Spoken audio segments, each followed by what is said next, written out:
Joe from Australia sent me a knot request on First Class Amateur, and when I saw what he was using for his draw knife, I decided to make him something better. So I asked him for the measurements, there they are, and we're going to use this piece of leather to make a nice sheath for him. First thing I'll do is cut out a scale model.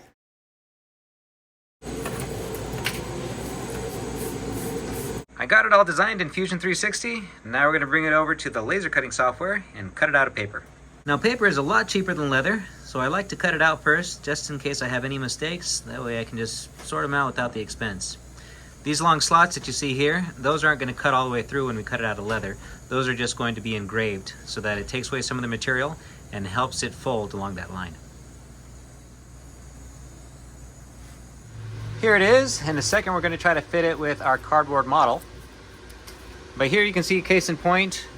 I was originally going to just cut a bunch of slots all the way through to help it fold, but once it's folded, I didn't like how it looked.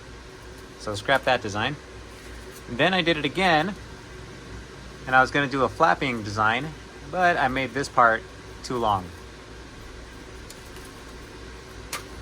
So with this model, I can fold it up nice and neat, but you can see how flimsy it is because the paper's cut all the way through. Let's cut this one more time, and we'll lower the power on the laser along the folds. All right, our stitching is going to line up there. We'll take our draw knife, place it into the sheath.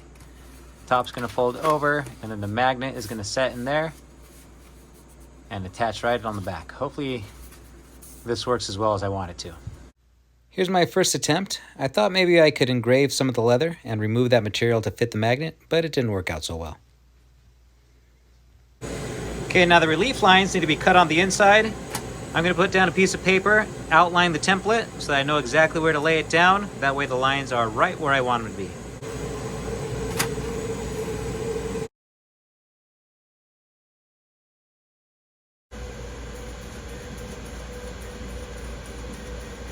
All right, here's one for experience. I cut this one out and I used the laser to remove the material. The only problem is right at the U-turn where the laser goes around, you can see I cut a hole straight through it. And we don't want to send this off with holes.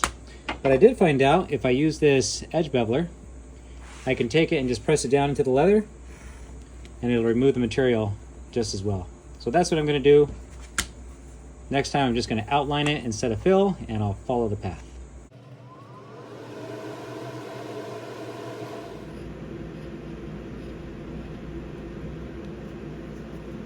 Here's our cardboard mock-up. It's going to go like this, like that, and then this will fold over with the magnet right there. Now I just need to sew these edges here and then put the magnet on top.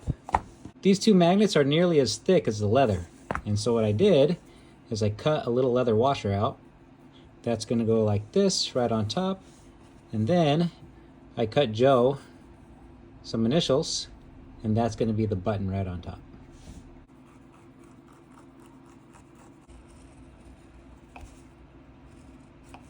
I'll be using extra strong upholstery 100% bonded nylon.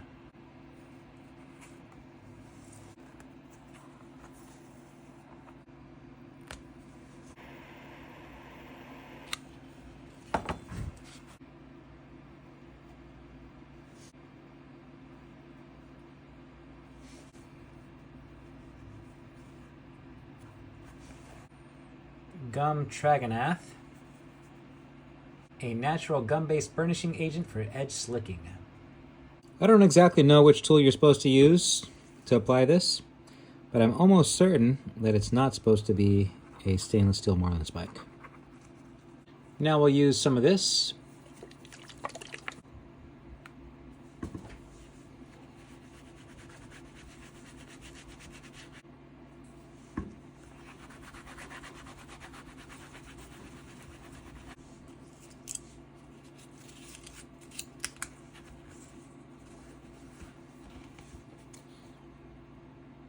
Let's give this wrench a try. See how the magnet holds. It's not the strongest in the world, but hopefully it does better once we have the draw knife in there flat against the edge. All right, time to send this to Australia. Joe, I hope you like it.